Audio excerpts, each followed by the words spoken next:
So, digital language extinction as a challenge for the multilingual web. This is my, I think, third or fourth presentation at a multilingual web workshop. I talked about bits and pieces of what I'm going to talk about today at previous events, but I have some new information to wrap it all up.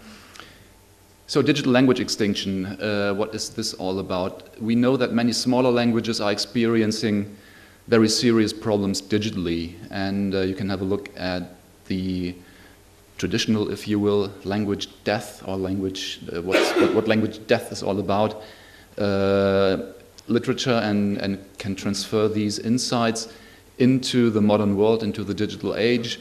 You can experience that if you only have very little support technologically for languages, then you experience a loss of function. Other languages take over entire functional areas such as texting, email, search, e-commerce. We heard about this throughout the event yesterday and today. Loss of prestige. If it's not on the web, the language doesn't exist, is a very serious issue that many languages experience. Loss of competence. Can you raise a digital native in your language, or is it simply impossible because the tools aren't there? And Andras Kornai from the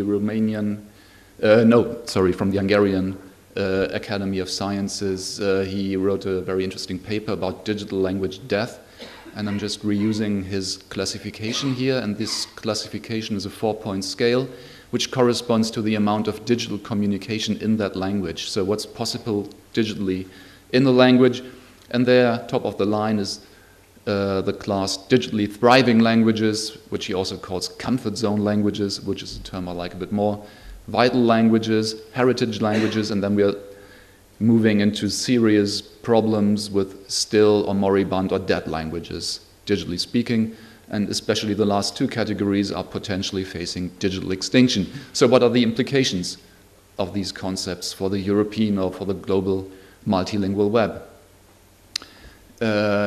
MetaNet summarized in one slide, a network of excellence dedicated to fostering the technological foundations of the European Multilingual Information Society.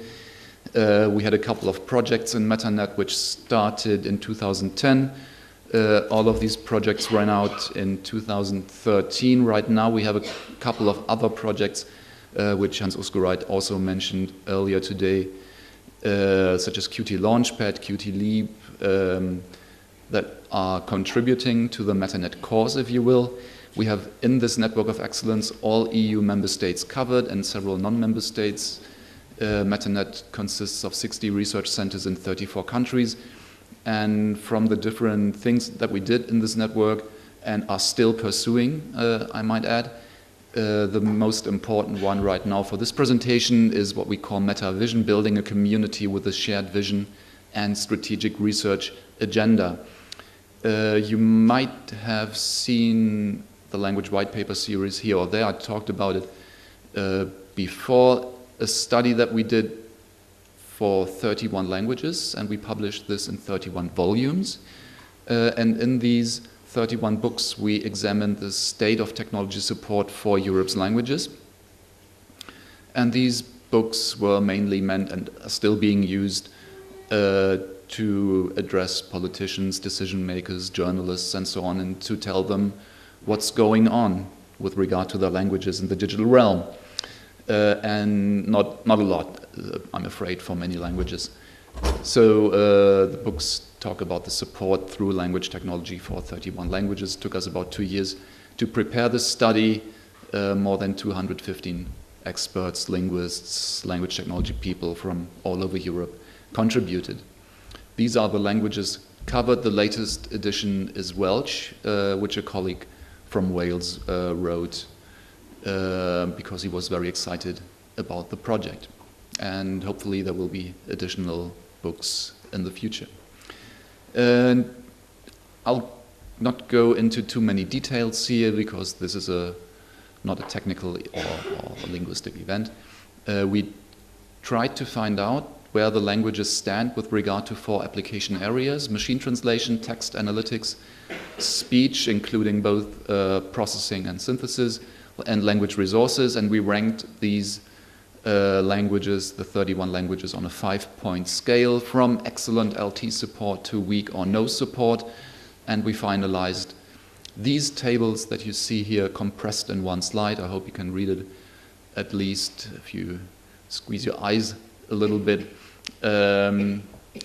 And this is the current situation that we have in Europe. We don't have a single language with excellent LT support, which would more or less correspond to human level performance. English is in the second category exclusively, and then we also heard about this earlier today. Spanish and French especially are the top three, so English, Spanish and French, with a couple of languages here and there in the third category with moderate support.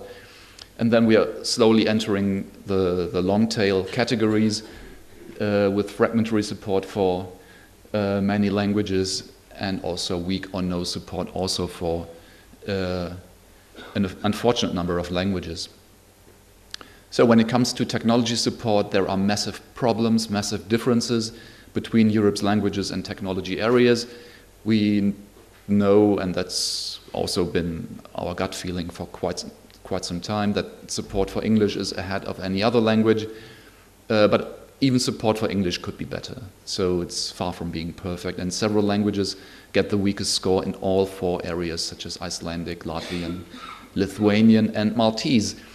And this corresponds to the problem of digital language extinction directly, which is why we issued a press release on the European Day of Languages back in 2012, September 26th, with the headline, "At least 21 European languages in danger of digital extinction." And these 21 languages are those languages which are at least counted once in the rightmost category. And we were completely surprised by the immense and huge interest that we received from the press, from journalists. We simply had to stop counting when we reached 600 mentions in the international press. We had television reports and interviews on radio stations, and managed to get 2 parliamentary questions in the European Parliament. Through this, we managed to get a workshop on MT late last year in the European Parliament in Brussels, a one-day workshop, which was very interesting. Just a couple of snippets from the press, some clippings.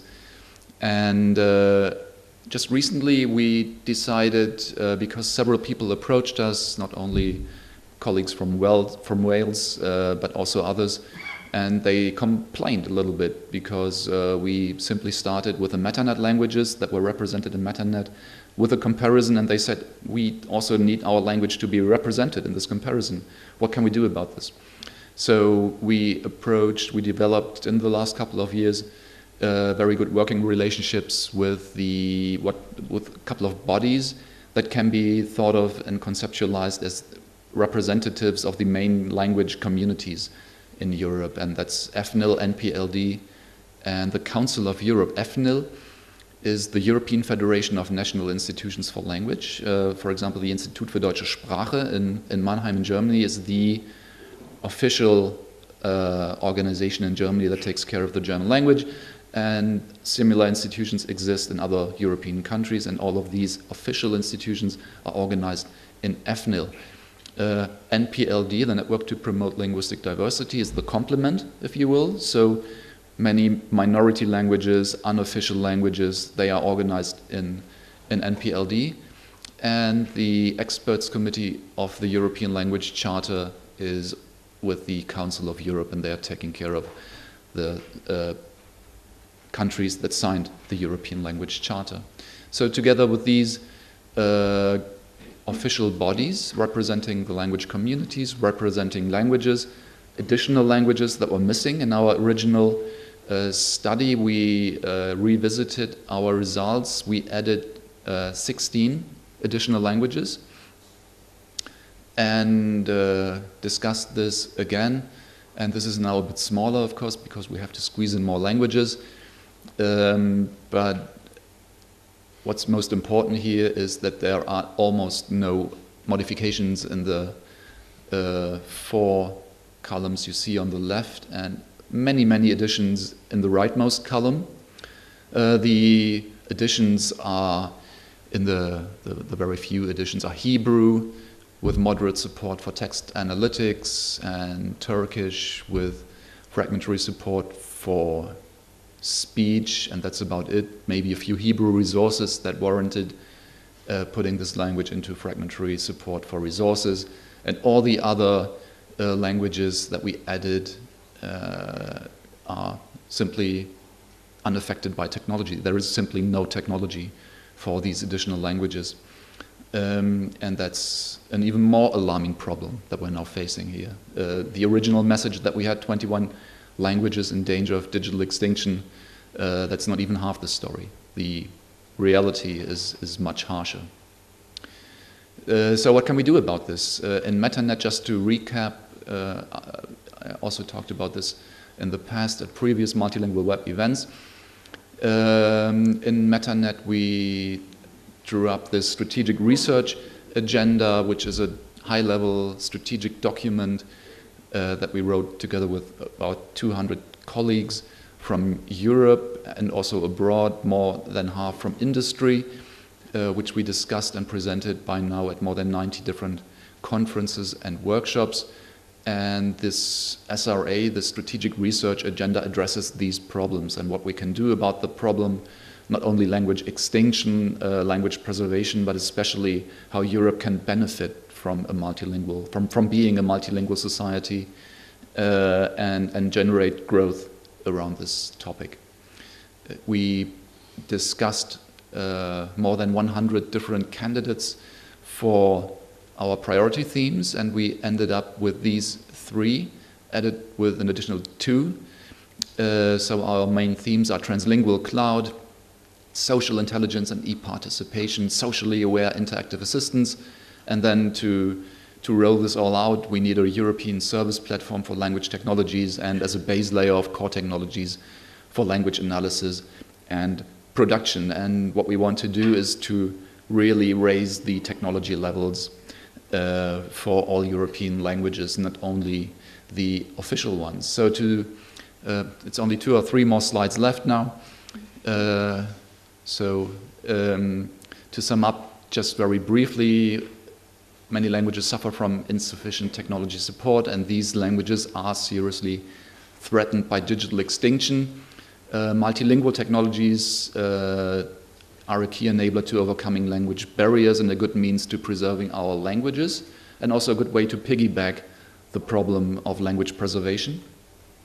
And of course there are policy implications, and Andras Korna, he talked about this in his paper, which he drew up independently from our MetaNet work in 2011. So what we need is different support for these different classes that Andras came up with. For example, only digitally thriving languages, they are mostly okay, they can take care of themselves. But all the other languages in the other classes, vital, heritage, still moribund or dead languages from a digital perspective, they need help. And in MetaNet we suggest setting up an interdisciplinary research effort so that Europe can overcome these language barriers and fight digital language extinction. So, how can we do this? And this is the current state of affairs here as regards funding opportunities. You might have heard of Horizon 2020. The first call just ended about 2 weeks ago for ICT, so for information and communication technologies. And the topic that we needed to aim for the language problem and language issues is ICT 17, cracking the language barrier, which is good. So on the right-hand side you can see my personal assessment with a very simple mechanism that can be used for opinion mining also.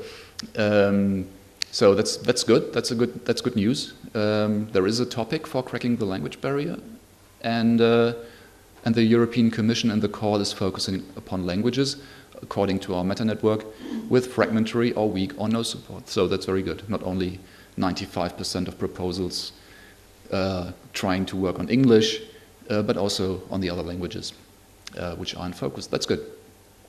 However, only the official EU member languages. This is a bit understandable, but also it's okay to work on other languages as well, but maybe the EU should be a bit more open here. Big problem, 2 red frowny faces here. Funding is very, very limited, only 15 million euros. And these 15 million euros, there's only one plan for one big research project, which Hans Özgüray today introduced briefly, presenting Josef's slides. So this is just simply too little. We need more funding, more resources to do this. Maybe also additionally with the member states who also need to chip in. So that's the situation in Horizon 2020. High level wise, we're doing okay, but simply we need more funding. CEF, Connecting Europe Facility, is a different program. And here there is very good news. So machine translation in this Connecting Europe Facility infrastructure, digital infrastructure is supposed to be set up. And machine translation is considered to be an obligatory component, a core building block, and a key component of Europe's future digital infrastructure. So that's very good news that this has finally reached the European Commission, this very important message, and we are very happy about this. However, budget-wise, we only get 4 million euros in the first phase for procurement, so that's basically maybe prep projects, and indeed, it's a prep phase only. Machine translation according to the work program, which you can check out online. Machine translation is not considered ripe for production use just yet, which is a bit astonishing and surprising because it's used in production in other places. Can't really say why it's not possible in the European Union or according to the European Commission, but this is what it is. So, and just very briefly, we have a proposal in this call ICT 17C, and it's called Cracker, and in this proposal, with a couple of partners that you can see on the slide here, we want a serious push towards a systematic improvement of MT research, especially high quality machine translation, and this will also support the MetaNet course in the future. Thank you very much.